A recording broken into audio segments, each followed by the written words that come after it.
सा संघर्ष हुआ, वो संघर्ष केवल धर्म का संघर्ष नहीं था। कैथोलिक लोग उस समय के प्रभुत्वशील वर्ग थे, प्रोटेस्टेंट लोग उस समय के उभरते हुए लोग थे, जो नव उद्यमी किस्म के लोग थे। कहने को वो धर्म का संघर्ष था कि जो धर्म के संघर्ष के मूल में भी कहीं ना कहीं वो आर्थिक संघर्ष था। जैसे कश्मीर को लेकर हम अक्सर कहते हैं कश्मीर के पंडितों को वहां से भगा दिया गया। कभी आपने गौर से ये सोचा कि कश्मीर में क्या केवल पंडित ही पाए जाते हैं? कश्मीर के ठाकुरों को भगा दिया, वैश्य लोगों को भगा दिया, शूद्र समाज को भगा दिया, ऐसा क्यों नहीं आता कभी? केवल पंडित क्यों आता है?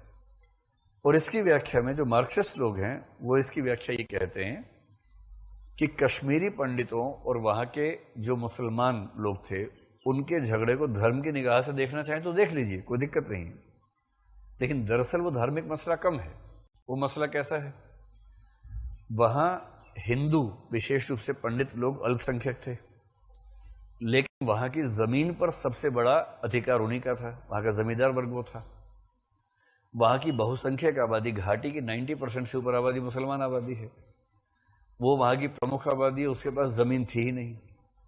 और जिस दौर में लैंड रिफॉर्म शुरू हुए, शेख अब्दुल्ला एक समाजवादी आदमी था, और शेख अब्दुल्ला की एक बहुत बड़ी बात ये थी, उसको लेकर हमारे शेष भारत में नफरत ज्यादा रहती है बिना उसको पढ़े। उसको पढ़ेंगे तब समझ में आएगा।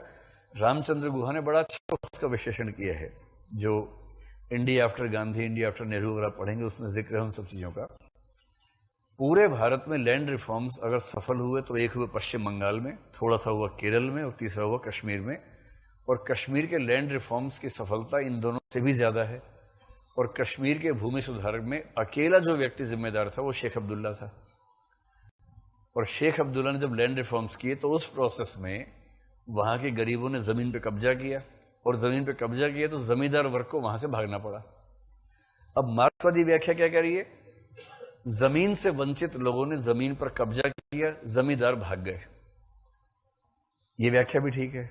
आप इसी व्याख्या को धर्म की निगाह से देखेंगे तो वो व्याख्या भी ठीक है कि बहुसंख्यक मुसलमान लोगों ने जमीन पर हक मांगा, तो हिंदू जो पंडित लोग थे वो वहां से चले गए। और वहां इन दोनों में लिंक हम नहीं पढ़ते कहीं भी कि इसके पीछे क्या लिंक क्या बनता है। ये मार्क्सिस्ट अप्रोच होती है। जैसे रामविलास शर्मा क्या कह रहे हैं, भक्ति आंदोलन को धर्म का आंदोलन मत समझिए।